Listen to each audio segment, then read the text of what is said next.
Durante a maior parte da história humana, a busca pela imortalidade foi um território reservado para alquimistas loucos ou contos de ficção científica. Era vaidade, era impossível. Mas em 2024, algo fundamental mudou no coração do sistema financeiro global. O silêncio dos laboratórios foi quebrado pelo som de dinheiro, muito dinheiro. Em apenas 12 meses, o investimento global em tecnologias de longevidade saltou para impressionantes 8,49 bilhões de dólares. Isso não é um crescimento orgânico, é uma explosão de 220% em relação ao ano anterior. Nomes como Jeff Bezos, Sam Altman e as lideranças do Google pararam de tratar o envelhecimento como um hobby excêntrico e começaram a tratá-lo como a próxima corrida do ouro. Mas a pergunta que paira no ar e que quase ninguém está fazendo é: por que agora? O que eles viram nos dados que nós não vimos? Será que descobriram a cura em segredo ou estão apenas se preparando para o colapso? Para entender essa movimentação tectônica, precisamos investigar 3 peças de um quebra-cabeça que acabaram de se alinhar: uma crise inevitável, uma descoberta biológica e uma revolução digital. A primeira peça desse mistério não é biológica, é puramente matemática e aterrorizante para qualquer economista. O mundo está encolhendo e envelhecendo em uma velocidade que nossos sistemas não foram projetados para suportar. Observe a pirâmide etária dos países desenvolvidos. Ela inverteu. Desde 1960, a proporção de idosos na OCDE dobrou.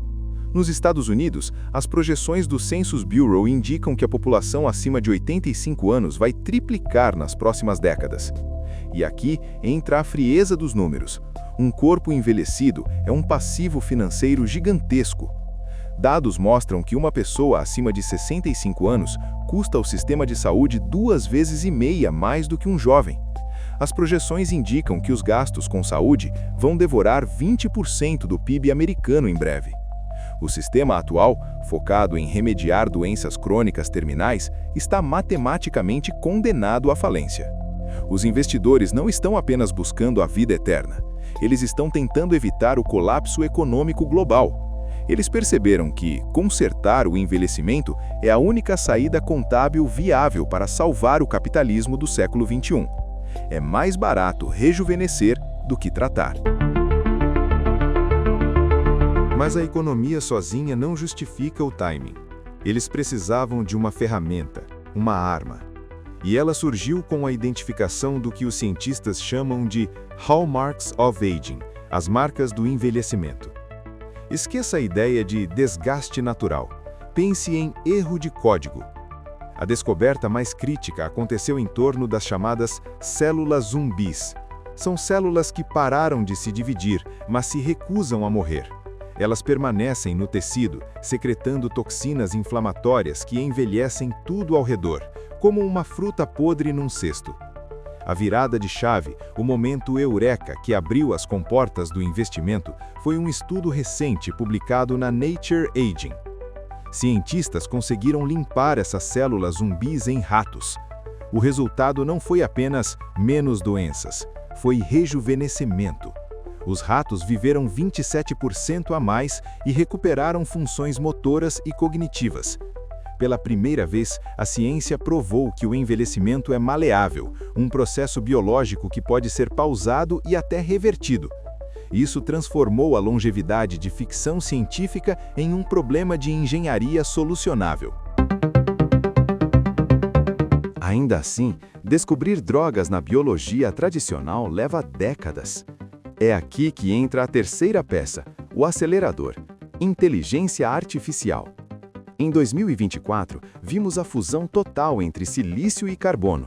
Empresas como a OpenAI e o Google DeepMind não estão apenas criando chatbots, elas estão treinando modelos para decodificar a linguagem da vida. O AlphaFold e o GPT-4b Micro demonstraram capacidade de prever estruturas de proteínas e desenhar moléculas com uma velocidade que humilha a capacidade humana. O que antes exigia 5 anos de tentativa e erro num laboratório úmido, agora é simulado em servidores em questão de semanas. A IA permitiu que redesenhássemos os fatores Yamanaka, Proteínas capazes de resetar uma célula adulta ao seu estado embrionário com 50 vezes mais eficiência. Essa convergência entre biotech e infotech criou a tempestade perfeita. O risco do investimento caiu drasticamente porque a velocidade da descoberta aumentou exponencialmente. Os bilionários não estão apostando no escuro, eles estão apostando num algoritmo que já provou que funciona. Agora que temos o motivo e a ferramenta, precisamos olhar para os donos do jogo. Siga o rastro do dinheiro e você verá um padrão inquietante de concentração de poder. Isso não é um esforço governamental de saúde pública, é uma corrida armamentista privada. O Google criou a Calico. Jeff Bezos financiou a Altus Labs com 3 bilhões de dólares, focada exclusivamente em reprogramação celular. Sam Altman despejou 180 milhões na Retro Biosciences. O Vale do Silício está tratando o corpo humano como a próxima plataforma de computação, análoga aos smartphones ou à nuvem. O mercado projetado é de 314 bilhões de dólares até 2030. Mas observe o mapa. A vasta maioria dessas empresas e patentes está concentrada em poucos códigos postais na Califórnia e em Boston. Estamos assistindo em tempo real à privatização da biologia humana. Esses gigantes não estão apenas construindo remédios, estão construindo um monopólio sobre a tecnologia mais valiosa de todas, o tempo. E como em qualquer monopólio, a questão central deixa de ser a inovação e passa a ser o acesso.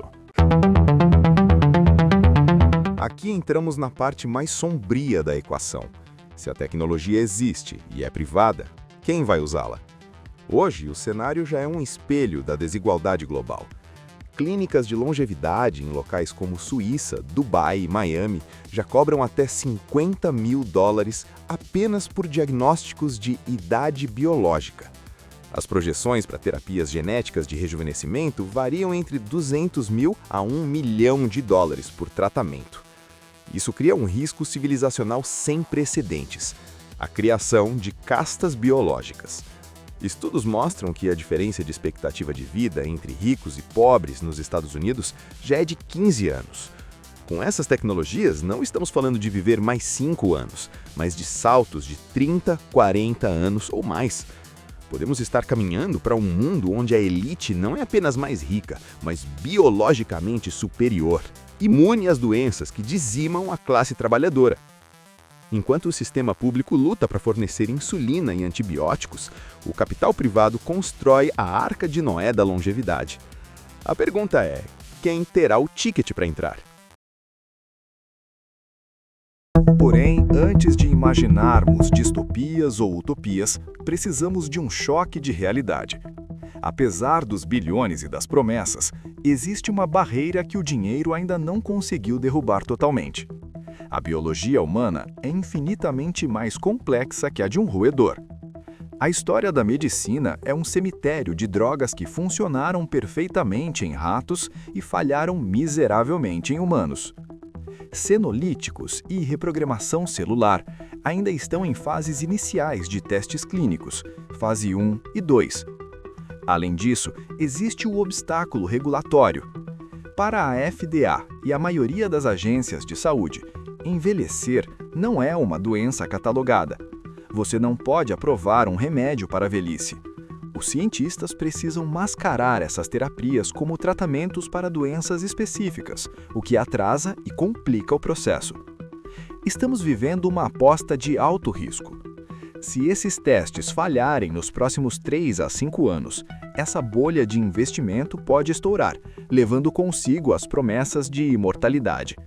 Mas se funcionarem, mesmo que parcialmente, tudo o que sabemos sobre aposentadoria, carreira e vida muda instantaneamente. Estamos no olho do furacão de um experimento evolutivo.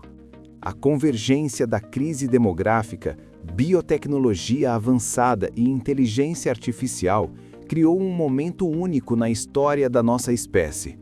Nunca tivemos tantos recursos focados em resolver a morte. O que está acontecendo agora, nestes laboratórios fechados, definirá o século 22.